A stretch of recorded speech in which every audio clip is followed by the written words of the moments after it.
tasteful nudes versus non-tasteful nudes. Let's talk about it. No, I don't know. You know. I don't. I mean, more. I don't know what to talk about here for the cold open. Did not plan it. Did not think about it. Just the knobs. Let me adjust the knobs. Ooh, easy, baby. Oh, just tweaking it just like the tasteful nudes. You got to do it, and you got to be delicate with it. Well, I wanted to ask you because I know you're. Have we got some nudes? No, but just cold open. Did you see that Jeff Lemire has a new book on Kickstarter? I have not. No. Yeah, it's already completely funded already. It's only been out for like 2 or 3 days.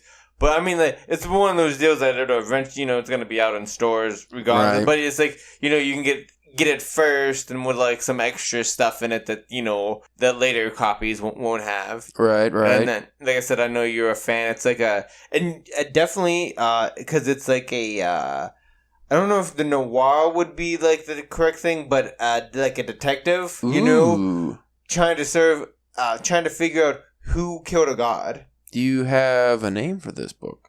Oh shit. Well, there you have it, folks. Keep an eye out for Oh Shit, a detective story by Jeff Lemire. Yeah, no, I can't remember it at the top of my head, no. Well, I'm sure I'll find out 6 months from now or something. I'll let you borrow it after I get done reading it. Yeah. You know what? I'm going to write a crime drama about tasteful nudes. Yeah. And when they're not so tasteful. Well, that's almost kind of what The Big Sleep had, was a little bit about. It was about, that's what's on my mind. It was about tasteful nudes and not so tasteful nudes in the dirty fat books. I don't know what they called those back then. Slap? Meat books? Maybe meat books? Flesh books? What do you call dirty magazines in the 20s, 30s, and 40s, Spencer? Would it just be like mags? No. Dirty mags? No, they don't call them dirty mags. That's not good. I don't know. We'll come up with a name. Actually, I'm writing a detective story right now. Noir. Yeah. Just trying my hand at it. I don't even really have an idea for it, but I'm just getting the lingo down, trying it out, and I'm trying to think of old-timey slangs and stuff. And that's the hard part. And also, I don't want to offend people, so I don't want to use words like dames and broads. Yeah. But that just kind of depends on how far you want to lean into that.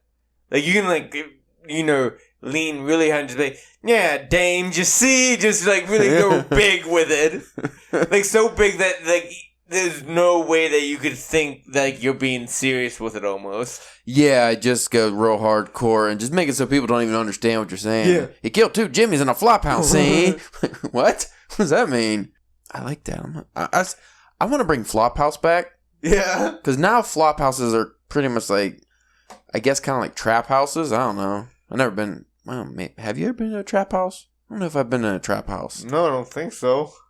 I think my trap house and like Southern people's trap house is different. I think my trap house is, I think booby traps. Yeah. Like, Home Alone. That's what I was too innocent. Yeah. Like, I grew up thinking of harmless booby traps, not loud women and drugs. Yeah. Music that goes boom, boom, boom, boom, boom, boom, boom, boom, boom.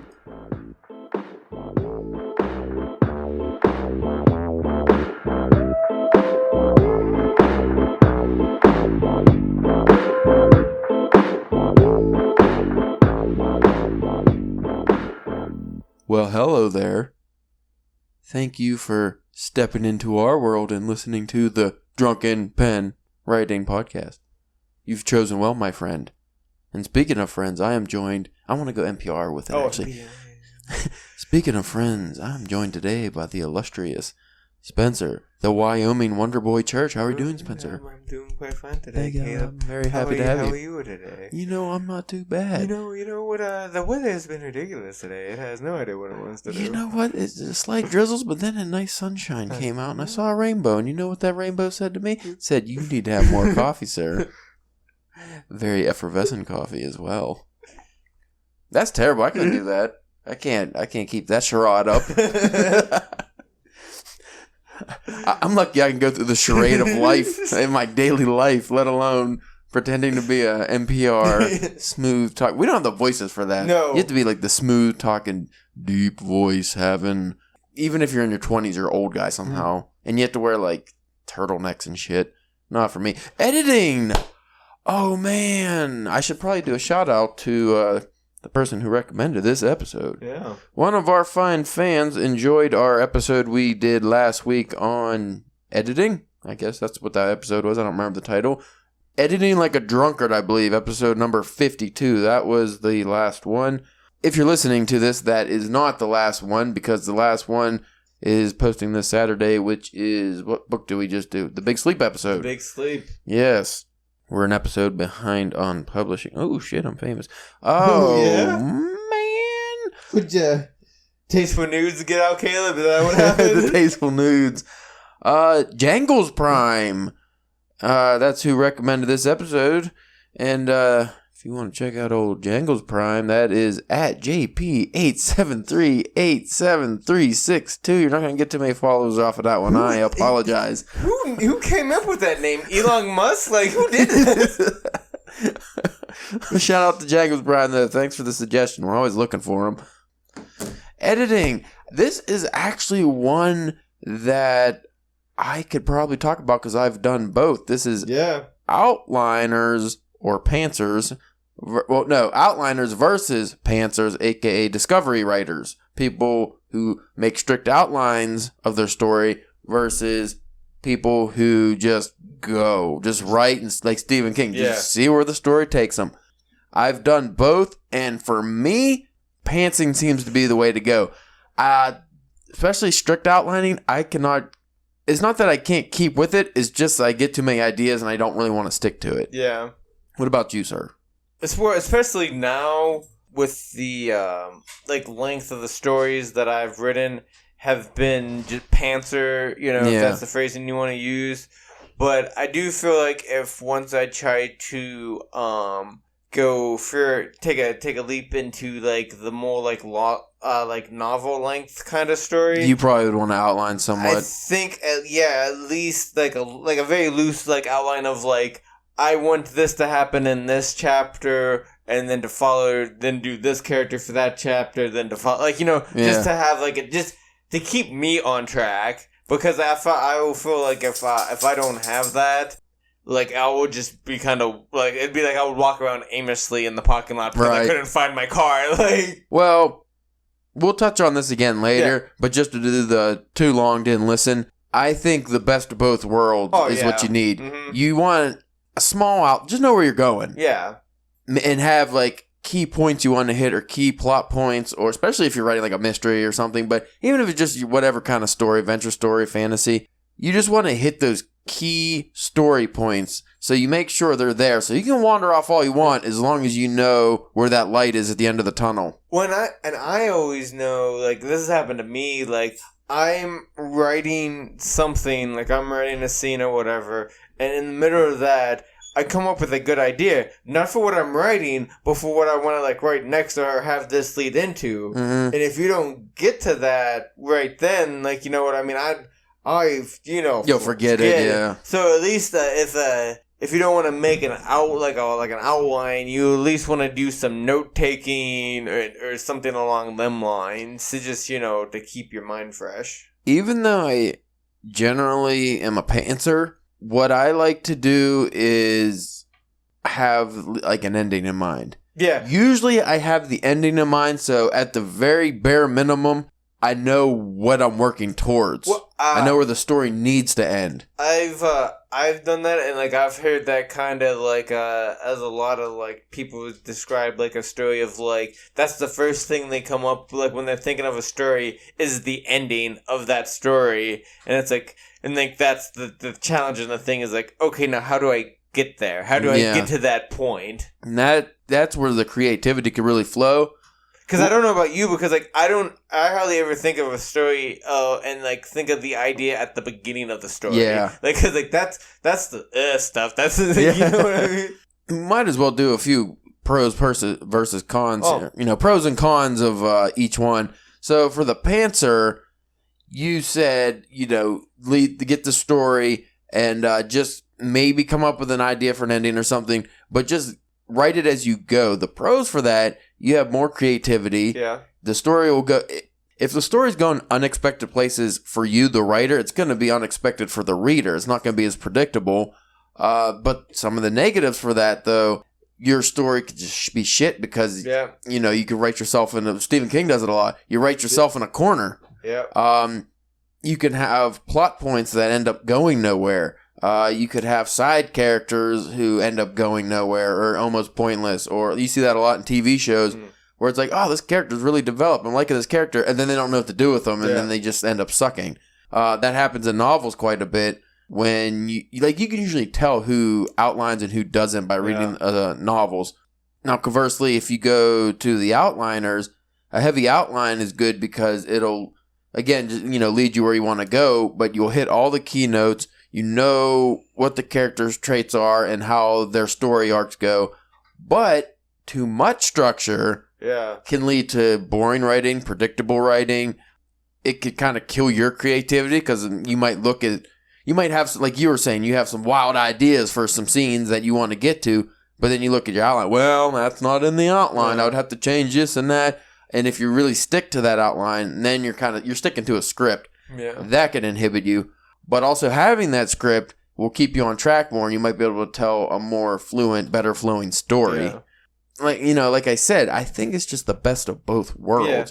Like a basic 3-act outline is what I usually use. Yeah. It's just, I know where it starts, I know where the rising action goes towards the climax, and then I know where the ending is. So it's just one arc. Just a big blah, blah, blah. And that seems to just keep me on track enough. And then everything else I could just make up. Yeah.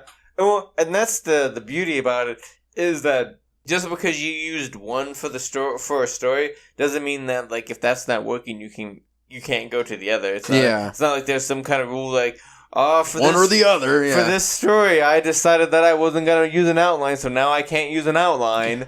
No, you just do whatever the fuck you want to do, But it is a kind of the best of both worlds.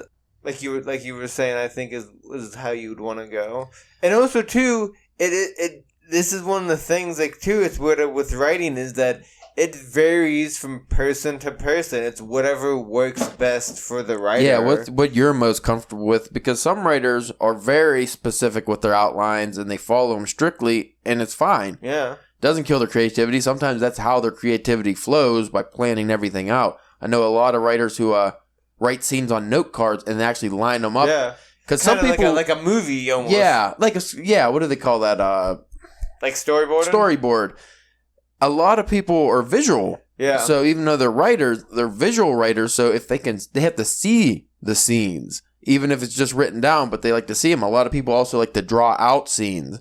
So that gives them a better visual cue of what things are going to look like in their mind and how to tell it better. I think... or describe it better, rather. I think I saw a thing where Neil Gaiman said that he does that for, like, at least, like, for his comics. He's like, nobody ever has to see these, especially, like, don't let the audience see, because, it can literally just be, like, a couple squares with, some stick figures, just so you'd be like, okay, so... if these people were in this room, they have, like, this much space to move around, or somebody's only looking at this person because of the way they're sitting. Like, you know what I mean? Right. Like, that kind of stuff that... because if you don't pay attention when you're writing, like, if you're just going, and it's like, somebody was talking to another person, and they were sitting... and then within that same conversation... now they're standing, you don't even realize it. Or, like, in the kitchen, and you don't address that, or, you know what I mean? Or work that out properly, it can get very confusing for the reader, and they might just stop, you're reading your work. One thing I'm very strict about in my writing is I always make sure to catch those continuity errors. Yeah. So, like, if you read my work and somebody's sitting, chances are... when if there's going to be a few moments later, there are two people standing talking, I have that transition. Yeah. I don't skip. Even with something as basic as, she's holding her breath because, whatever, or nodding her head or whatever. Like, well, nodding your head's a bad one because you don't want to describe stop nodding. But when you're saying, say somebody's holding their breath, took a deep breath, you need to exhale that breath. You need to show them exhaling that breath. They're not sitting there, anyway, so I was holding it in. I want to go in the murky waters in regards to outlining with, what do you feel about outlining with character development, scene development, things like that? not just outlining the story, but creating backgrounds for the characters, doing a real like a video game description. You know, their eye color, their hair color, like the Dungeons and Dragons. Like, yeah, you know, like really go hardcore into that with your character, and because you know that is a form of outlining. Because if you just go into you're a pantser. If you go into it like that, that's when you might get a character whose eyes all of a sudden go from blue to brown in the story, and you don't catch it. That happens a lot to pantsers. Or somebody saying something that doesn't quite sound right coming out of like that character, or you know. You might lose their. Say you have an accent for a character, or just a specific way of speaking, or certain phrases they use. You could get halfway, especially if you're writing a novel. You can get halfway through writing that novel, and maybe you took a break in writing. Maybe you switched to like different, because some people skip around with the scenes, and now all of a sudden you forgot a character trait, and you don't have it written down. So unless you go back and reread what you had at the beginning, you might miss that, and all of a sudden this person speaks normal who didn't speak normal at the beginning. That'll leave the reader confused. So what do you feel about? Because I know neither of us have written novels, so we don't really go. I haven't at least done like deep character development or anything like that, but a lot of people get into that really hard. And fantasy is a good genre for that too, by the way. That I think is definitely because I think a lot of people, when they try to get into writing, is that they want to do like a series. Like if you're doing a series, like you really have to be strict with that. If you're planning on doing like a series, or like even just like, you know, like a trilogy or something like that, that is probably a very good idea to, again, just to reiterate that, you know, just to keep everything together, you know, and, you know, make sure people are right and stuff like that. I don't think like for a shorter story or anything like that, I may not necessarily be, you know, you have to do that. Again, it'd probably depend on the kind of story you're telling. Like, like The Big Sleep, I think you would want to kind of be like, who did what to who and gave money and shot, like, you know what I mean? Whose gun does he have? Like, how many guns does he have off of people? Like, that kind of stuff you'll want to keep in touch. But if it's just kind of like, if your story is just dealing with like one character dealing with a thing or something and happened, then you might not have to go all that in. Because like, there's sometimes when I have a character and I name them their first name, like, you know, I don't have a last name. If it doesn't get brought up in the story, I don't. It doesn't really matter. But I do think for some things you need to have that. Just even if you never use it, just so that you know, and then if you do have to use it, you know, because you're always mining for ideas. If you do have to, you know, need it, it's already there. The work's done. You know what I mean? Mystery and fantasy are probably, sci-fi too, I would say. Those are the ones that really benefit from outlines because there's a lot going on, and with characters, and, you know, a lot of characters, and then the mystery obviously with the crazy plot points and the red herrings and all that. Another aspect of outlining, though, like you brought up earlier with the series, when you are planning to write a series, obviously you want to have an extensive outline and characters written down and their traits and everything. But here's the other issue. Say you write a standalone novel and you have no, like Robert E. Howard's original Conan, you have no plan for future series or future stories or anything with those characters, but then the people want more. And then all of a sudden your publisher wants it. And then it's like, okay, I guess I'm writing more, but you didn't write down any of those character traits. You didn't write down, you know, say you didn't expand the universe in any kind of outline or anything. So you don't have these things written down that you would need to get the series, the continuity to be straight. Yeah. So now you have to reread the whole fucking book. That would suck. So that's where you might be better off just doing even a brief character outline, story outline, things like that, just in case. Because a lot of times you might say, oh yeah, this is going to be a one-off story, one novel. It doesn't, main character dies at the end, you know. Yeah. But then all of a sudden you want to do a prequel, or you never know where the story will take you. And two, I mean, and you know, we like to bring them up every once in a while. You'd say we could probably inspired by them, but the Dead Robot Society, they've talked about multiple times where they've killed like the same character twice in either the same series or the same book. Like, you know, it's just like as an example, you know, of what could happen. You know, just to think about that is when you're trying to decide if you want to outline or not outline.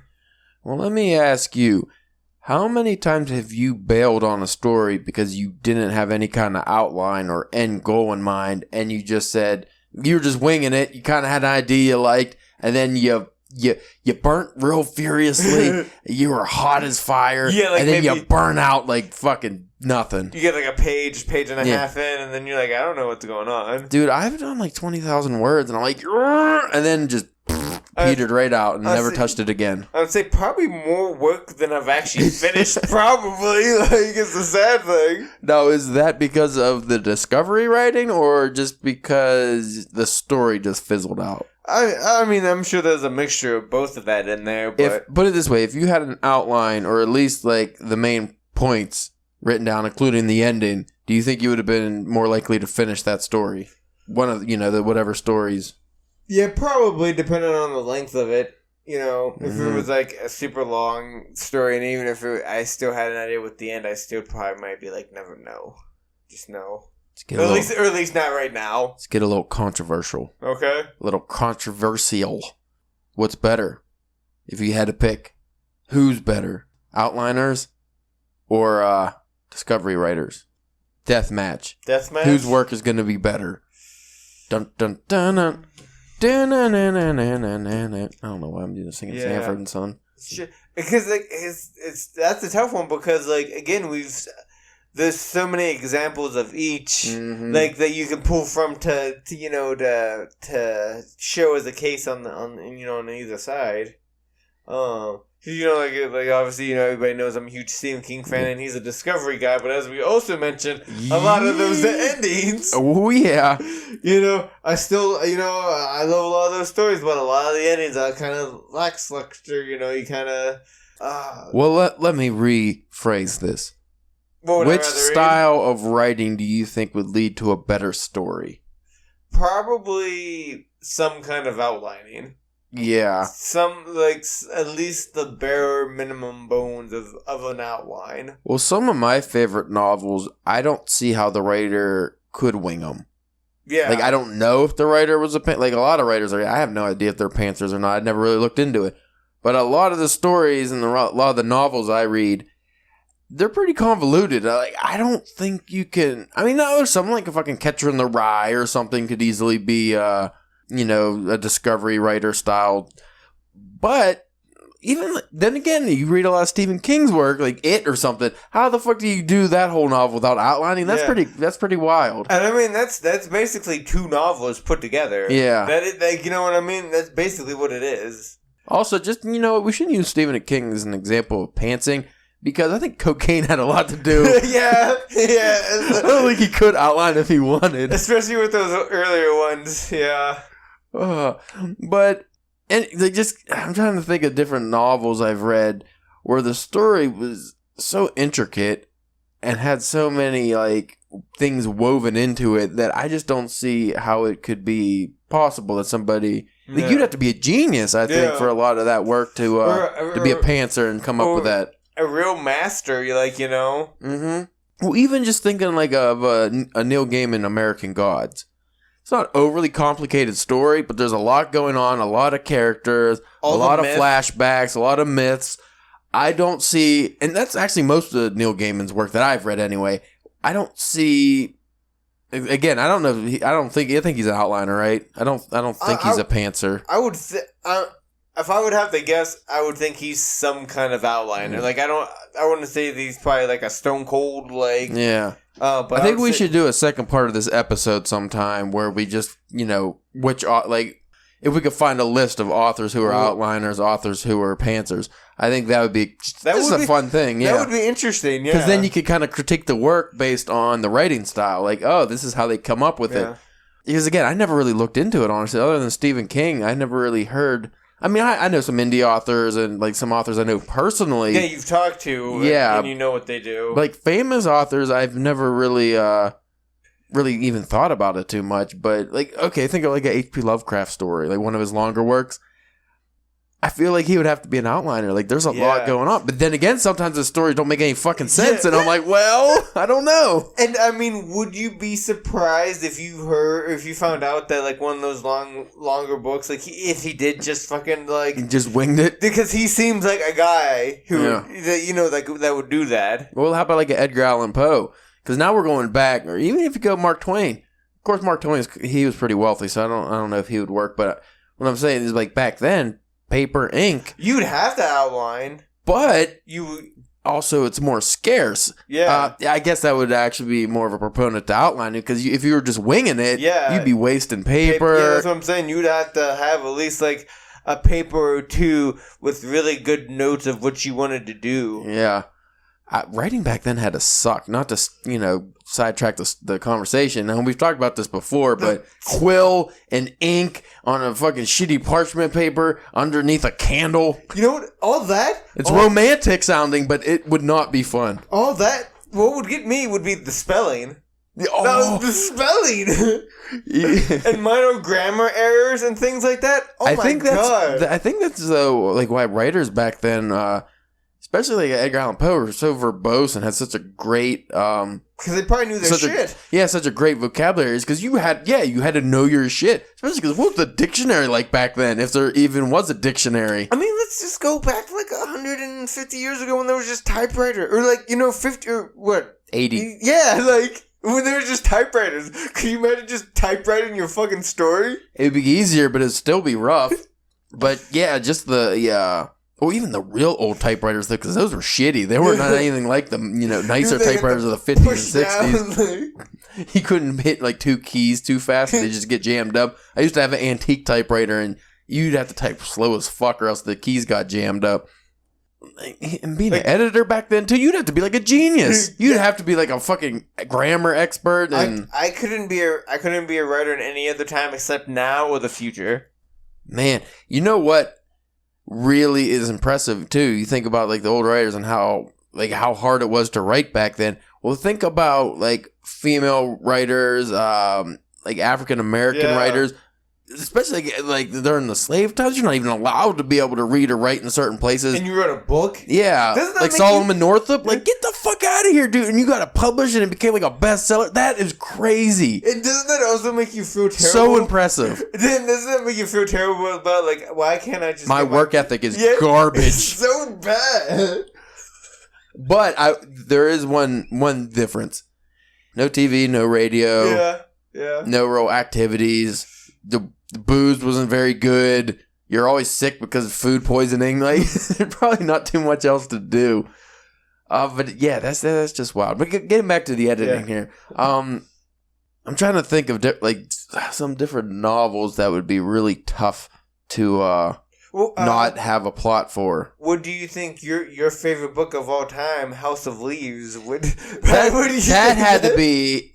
See, when we talked about him, he came up with like this fucking big handwritten manuscript of all this fucking jumbled noise. So it sounded like he just was winging it. I don't know how Then again, the way the book's laid out, it's like you're schizophrenic or something. It's a fucking. That guy, it would include as a writer. He's fucking too crazy for my liking. Yeah. But yeah, the old Stephen Kinger with his fucking bad endings. That's a key Pantser theme, it seems like. That's something a lot of Pantsers share in common is bad endings and plots that fucking fizzle or they just too many things they don't leave you satisfied. Like you can usually tell a good outliner because every plot point, even if it's a mystery, whatever it is, they usually like all leave you satisfied. You might be pissed off. You might not like how it ended, but they end. Yeah. You don't have things like, well, what the fuck happened to Dan? Yeah. He got lost on a desert island and we never got back to him. Or, you can do a better job of pronouncing it with but the guy from who created Dragon Ball, I can't think of his name. Yeah, me neither. I forget. Toriyama. There was just straight characters that he forgot about, like from early on. Whatever happened to lunch? And like, it's not some like he didn't have a thing against her. He just forgot. Yeah. You know, What's her name? Lunch or Launch? Launch. The one that sneezed and then all of a sudden shoot everybody with machine guns. Yeah, he just forgot that she existed. He did that. Yeah, he did have a bunch of characters. Again, though, like that was a crazy universe you created, and oh yeah, I mean, and a lot of that, I think he was winging it. Oh yeah, because they have time. That's another thing. If you have a time crunch, though, like say you get a book deal, you have a 3-book deal in, I don't know, just be reasonable, say 3 years. Yeah, your publisher wants a book a year. Fuck, dude. Like, if you really want to outline a whole fucking 90,000 word novel, and like, but these people who write series too, that when you're on a time crunch, that's rough. I don't know how people do that shit. I don't know if I'd want to do that. Like, I don't think I'd want a book deal. I don't want the responsibility. Like, you give me $15,000 up front to write a novel, and like I have the story, like the pitch, but I'm not done with the novel. Like, oh. Could you imagine? Can I write the novel first and then turn it in? You give me the money, like the advance, but people live off that advance, so that's hard. I was gonna say, could you imagine the levels of pronunciation on that of just having just getting $15,000 and just being like, and because the first thing you gotta do is not write. See, but if you spend that money and you don't write, you have to give it back. Yeah. And you don't have it anymore, and then they come break your legs or sue you. I don't know what the book publishers today do, but they probably break your legs now. I think they always broke your legs. That's how Misery came about. They're rough nowadays, Oh, fuck. What else can we touch on this? To jump back to earlier to the cold open. Cosmic Detective is the name of... Cosmic Detective by Jeff Lemire. Yes. Kickstarter. Check it out. I like Jeff Lemire. Yeah. That's a guy who I think outlines. Because his stories are sometimes elaborate, but they always seem to go... They always leave you satisfied, and they always go... Like, they go somewhere. There's no nonsense. There's no trailing off. They're good stories. What are you doing there? And you feel like every page means something. Like, there's a reason that thing, what's going on is going on for a reason. That's another thing. Pantsers, even if it does get published by a big house, sometimes you could tell when the author's a pantser because they'll be rambling. Not just the characters, but just like the writing itself will have moments of rambling. Stephen King's good for that. Just like, all of a sudden we just have a description of a leaf for fucking a whole page, like, and it has nothing to do with the story, and you feel like, well, if the author's describing this leaf in so much detail, it must have some kind of significance to what happens, but then it never does. Maybe it was supposed to, and then he forgot or just like changed his mind, and just left it. But if you outline and you have that leaf, well, this leaf is significant because her mother died, had a heart attack under falling leaves in the fall or something. You'd have a callback. If you pants, a lot of those callbacks, you forget about them. But again, just as because we was using Stephen King as an example of the outliner, and I don't know if this for sure. I would just have to guess, but as of a bad example as an outliner is George R. Martin. Yeah, I assume that he outlines. You think he would have to? With all that going on. But like, maybe that's what takes so long for him to write. Maybe. I don't... But it's just, we seem to be going kind of heavy pro outline. Yeah. And so, just to kind of balance out a little bit, that's also, like, you can spend all the time in the world. Like, you can spend your year outlining, and then, you got, like, a month to write the goddamn thing. I like Chuck Palahniuk's way of writing. I wouldn't do it, but he... like, just fills notebook, like, with actual notes. He just writes notes on all kinds of ideas and everything, and then, like, saves it till the very end to just write the book. Like, the writing process for him isn't the actual writing on the computer. It's like everything before that is what he considers the writing. So, one more thing just popped in my head that I'm interested on, it kind of goes with pantsing or outlining of when you write an order or... It's like different scenes, like if you got an idea for a lot of people skip around. I don't. I mean, I feel like it'd be easier to skip around different scenes if you were an outliner because you'd always know where you're going. But I think it's usually the pantsers who skip scenes. And then they just fill in the blanks. Yeah, I think that's when it's problematic, I think. Yeah, it would be getting real confusing. Because you figure, like, if he was outlining, it'd almost kind of be like, oh, I wrote this, I can... I wrote this thing. I can highlight it, copy, paste it, put it here. I go to this other thing, highlight, copy, paste it, put it up there whenever it's done. Like, you know what I mean? Well, and I'm only saying this from my personal experience, because I mostly pants. I feel like it could be like a sign of laziness on the writer's part. Again, we talked about you could be rushed, you could have a deadline, you could just be trying to get the story done. Me, rather than just being lazy, it's kind of a thing of passion. If I don't hit a project fast and hard like a dirty porno man, I lose my passion for the project and I won't write it or I won't finish it. I kind of have to like full steam ahead. So if I outline, that always slows me down. I never finish outlined work. But it could also be a sign of somebody who's just lazy, who doesn't want to do the extra step of doing the outline. Again, we haven't written novels, so it's hard for me to say how much would go in, because I feel like that would probably speed things up, actually. See, like, when I would do it, like, because, like, the one main time I can really think of whenever I, like, had, like, a good definitive outline was for daily rounds. Mm-hmm. And whenever I do that, and any other kind of stuff when I've done outline, like, what I would do is, like, that outline, doing the outline and all that stuff, that would be the writing for the day. Yeah. Like, you know what I mean? And then if somehow I did have, like, that extra at the end, I would start. But if not, I'd just call it, like, that was my progress for the day. I outlined, like, the whole novel or whatever, you know what I mean? And then the next day or day after, whenever you get your next, like, rush of, like, inspiration, then that's when you dive into it with the, with the... Here's my other problem with outlining.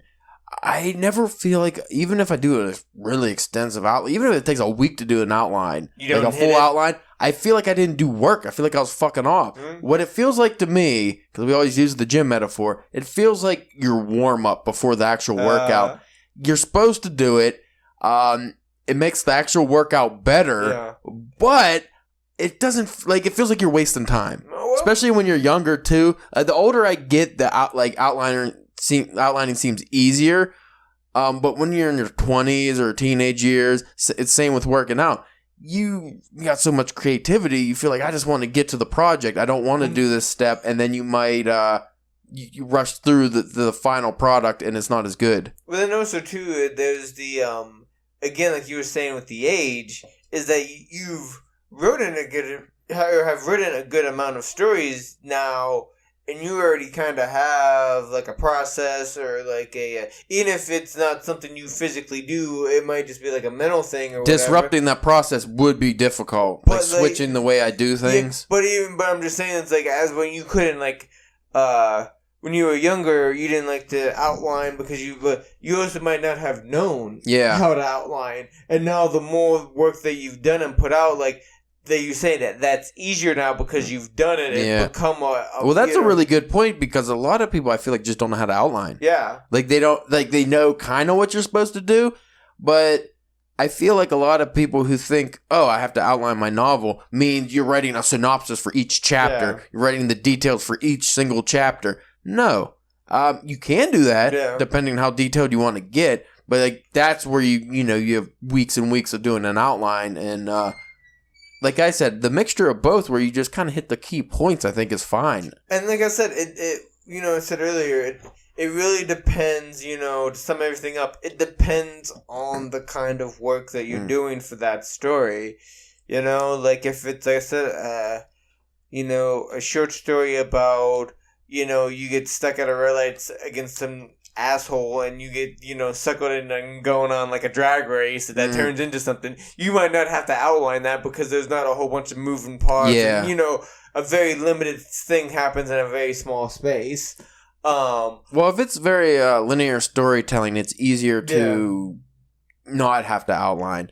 But I mean, like, if you're doing, like, things with flashbacks or any of that kind of stuff from different people, sometimes they switch point of views for a part of a story, so you want to make sure... And that would be a whole new episode, is just about point of view outlining kind of things, because people don't talk about that, but if you're going to do, different tenses in certain parts of your story, like that story I'm reading now, the Blue Light Yokohama, the flashbacks, all the memories the guy has, are in present tense, but the story is told in past tense. I'd never seen that before, and it's very interesting because when you read present tense, you know it's a flashback, but it feels like it should be reversed because every time you think of the past, you know, it's told in past. It's very interesting. Of course, those are always like kind of like a dream state thing, but so when I actually just bring it up, when I talk to that author in the future after I read his book, I was planning on talking to him about it. I'm gonna bring that up, like ask him why he did that, because it seemed like a very deliberate choice. Because I've never, like I said, never seen that before. I want to end the episode by discussing some of our pantsing faux pas or outlining successes or vice versa. Did you outline that butcher story? Because that felt like, I could tell because you hit key notes throughout the whole story. It seemed it was outlined. And then not to spoil anything because it hasn't been out or anything yet, but the ending was pantsed. So you pantsed the ending, but everything up to the ending you everything knew. else was pretty much outlined, but like that ending bit that you said that you liked, that could be a good thing too, because again, bringing back to mystery stories especially, that would surprise the reader. Yeah. Because I forget who said it, but some author, I think it was a crime fiction author, said that if I don't know where the story's going, you won't know where the story's going. I know, like Robert Kirkman always talked about with The Walking Dead is like, you know, I'm sure he had like outlined to a point, but like when it came to like killing off characters, like, you know, that wasn't like, he didn't like have ideas like, oh, I'm gonna have this person die doing this thing, and then that's gonna be like, he let the story unfold to him, and there'd be like times where like he's writing and like he kills a character and he's like, shit, I really like that character. Shouldn't have did that. But he has to, like, and it works, and like now he had like, you know, spoiler, Glenn, like, you know what I mean? Like that was just, you know, so like if you're having big surprise moments in your story, you may want to wait to the moment to write that, just to, you know, get that feel to it. Well, here's another interesting aspect of the Panther thing. Like the adventure story, the sword and sorcery story I finished a couple weeks ago. I was just going to ask. Well, this is what we did for that, and hopefully a magazine picks it up so people can read it soon. Because if not, I'll just guess put on DPW or something. But the way that story was, I didn't outline. I haven't outlined in a long time actually. Like really did a full or any kind of outline really. I always kind of know the ending and stuff, but this story I didn't. This story, I knew scenes that I wanted to have, had no idea how I was going to get there, had no idea where the story was going, didn't know how I was going to start the story outside of the opening paragraphs.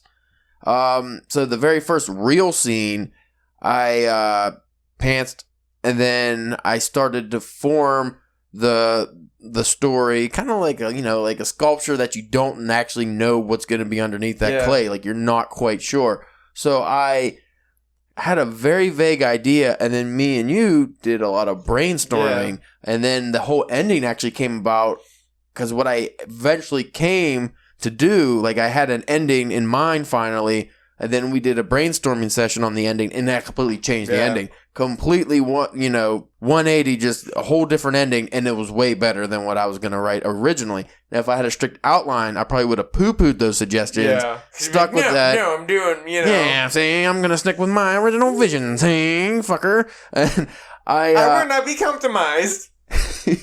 My vision shall not be compromised, and you shall not hurt my vision. It is my baby and my darling. I put it in the crib at night, and I let it suck on Biddy. We were doing so good there, too. Damn it, it was good, too. It's alright, we're like 45 minutes in. I like to think most people check out by now. I like to think they just download, listen to 20 minutes of nonsense, and then go, alright, these guys, I got it. I'm okay with that. That's fine, as long as you fucking click the thing, whatever. Yeah, so I felt that was a good thing with the whole brainstorming. I think a lot of authors, again, novel work's different. My story's only like, around 10,000 words or something. We've done this in the past where I've written like novellas that we've brainstormed different things. So, like I said, it wasn't the first thing, because we do it for your stories as well a lot of times, where we'll brainstorm just different ideas, and it really helps. And I don't see why it wouldn't help with novels. Like if you have a close friend or somebody that you can trust, especially as a fellow writer, you can, like Tolkien and he was in a writing group. Who the fuck was that other guy that was real? Because they had like a lot of famous writers, but him and the other guy were the main ones. I don't remember. It wasn't H.G. Wells, some old-timey writer, genre writer, I'm sure. But anyway, they would do that. They would get around, they would read their work out loud and like critique each other and stuff. And what we found out not too long ago, that like H.P. Lovecraft and Robert E. Howard were friends, so I'm sure that they were probably swapping things back and forth. Well, like those Conan stories, we were both surprised by how much H.P. Lovecraft universe was in that. Yeah. In those stories, like the old ones and the stuff. So they definitely switched. Now I wish I could go back and read the H.P. Lovecraft stuff again without melting my brain to see if any Robert E. Howard's stuff, tropes were in those. That would be interesting to see.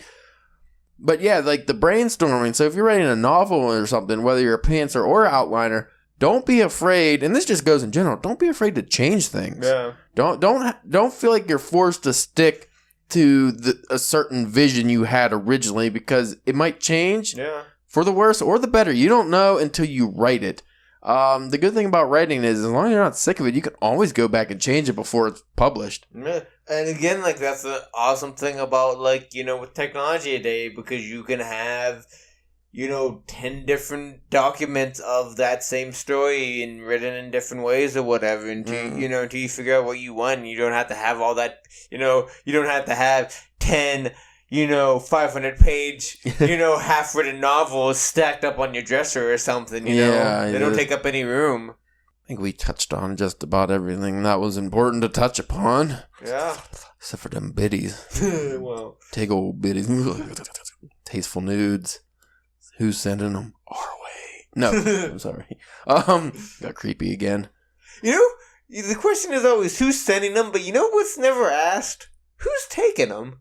Who's taking the pictures or who's accepting our nudes? Because I don't know. I send those out to the ether all the time, and they never come back with an answer. I don't know who's looking at them. I like to think somebody likes them. I feel like that's just kind of like a new version of like The Ring. They just see the pictures and they're just...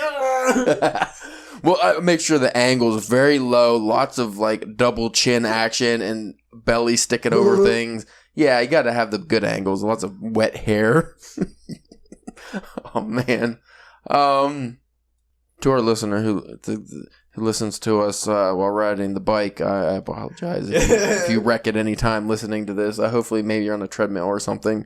Yeah, I don't want to talk anymore now. I grossed myself out. I thought of some other stuff. Tasteful nudes are never tasteful, really. No. Playboy tried that. Hustler did not. No, they were taking pictures of the insides of things. Larry Flint was a peculiar fellow. If you want to check out our writing to see what we may have outlined or what we have pants, you could judge for yourself. Go to drunkenpenwriting.com. Caleb James and Spencer Church, we got author profiles. So does Ashley Hatter. You can check it out, see what we got going on. Go to Twitter at drunkenpenwriting. And also Instagram and Facebook at drunkenpenwriting. Somebody called me some swear words on Facebook. Oh, yeah? Said I was a big fudging dummy head. Well, were you? I don't know. It wasn't the DPW Twitter, Facebook. It was just my personal phone. Oh, okay. That was on the... I could probably guess on what it's about. Yeah. Hey, wait, Spencer. I want you to do the outro. What? I always do all the fucking social media stuff, though. Yeah, you just did that as the outro. Damn it, I always forget. Yeah, that's the outro. This is going to be like a long-running fucking not funny gag that's going to go on for 80 episodes where I'm like, oh, wait, Spencer, you're supposed to do the outro this time. One day. Not today. Maybe, maybe over our big 100th episode. I'd say, as in your words, you're the host of the episode, so I mean, that's fall upon your duties. Yeah, that's true. That's your duties. I want you to host one day and also edit and also do everything. How long do you want me staying at your house? Like 2 days? 3 days? Fudgical. You know what, Spencer? I forgot what I was going to say again. That was a good one, too. Maybe you should hit the end button. I don't know. I kind of like seeing the thing tick away. I can always cut it out. Yeah. Cut everything out. Yeah. We have a Patreon episode one day. Yeah. Get on there. Damn it. It was very important news. You know what it was? I know who shot Kennedy. I found out. It was